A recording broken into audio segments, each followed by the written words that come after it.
కోపం వస్తే ఏం చేస్తారు వాళ్ళ? కొడతారు, తిడతారు, మొత్తుకుంటారు. చేతుల ఏది ఉంటే అది ఇసిరి పడేస్తారు. వస్తువులైతే పలగొట్టేటోళ్ళు కూడా ఉన్నారు కొంతమంది. లేదంటే అలిగి కొన్ని రోజుల దాకా మాట్లాడరు. కానీ ఒక ఆయన ఇంటోళ్ళ మీద కోపంతో ఏం పని చేసిండో చూస్తే, ఒరే నువ్వు మనిషివా, ఇనుప సామాన్ల గోడౌన్వా అని పరిశానవుడు పక్క. అప్పుడు ఎప్పుడో వచ్చిన మావిషిగురు సినిమాలో ఐరన్ లేఖ శాస్త్రి ఆకలి ఆకలి అనుకుంటా స్టీల్ కంచాలు ఆట బొమ్మలను అడ్డగోలుగా దీన్ని కడుపులేస్తుంటాడు కదా. సేమ్ యూపీలో ఉన్న బులంద్ షహర్ పట్నంలో ఉండే 40 ఏళ్ళ సచిన్ అనేటైనా కూడా డిట్టో గట్లనే ఉన్నాడు. ఆర్టికల్ కనిపిస్తే అయిపోయి బుక్క పెడుతున్నాడు. అట్లా ఇప్పటిదాకా 29 స్టీల్ చెంచాలు, 19 టూత్ బ్రష్లు, 2 పెన్నులను ప్యాన్ కేకులు లెక్కనే తిని పడేసిండట. అయినా అట్లా ఎట్లా బతికిండంటే ఆశ్చర్యంగా ఉన్నది. ఇది వైద్య శాస్త్రంలోనే వండర్ మిరాకిల్ అనుకుంటా పరిశాన్ అయ్యారట డాక్టర్లు కూడా.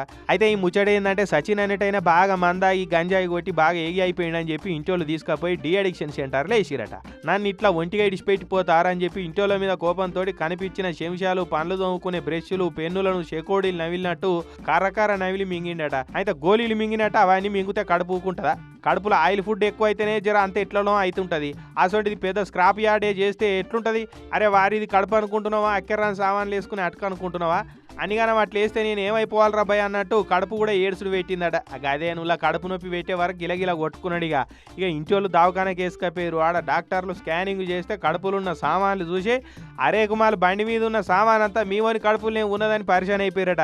ఆపరేషన్ చేసి అవన్నీ ఇట్లా బయటకు తీసిరు. ఆ తర్వాత బల్ల మీద వరిసి ఎగ్జిబిషన్ పెట్టిరు. ఇవన్నీ చేయంగా కడుపుల పోటీ బాగానే ఖరాబ్ అయిందట. ఇప్పుడైతే మనిషి కండిషన్ మంచిగానే ఉన్నదట. అయితే డాక్టర్లు మాత్రం ఇంతకుముందు ఇటువంటి ఆపరేషన్లు ఎన్నో చేసినాం కానీ ఇటువంటిది మాత్రం ఎన్నడూ చేయలేదని స్టన్ అయిపోయారట.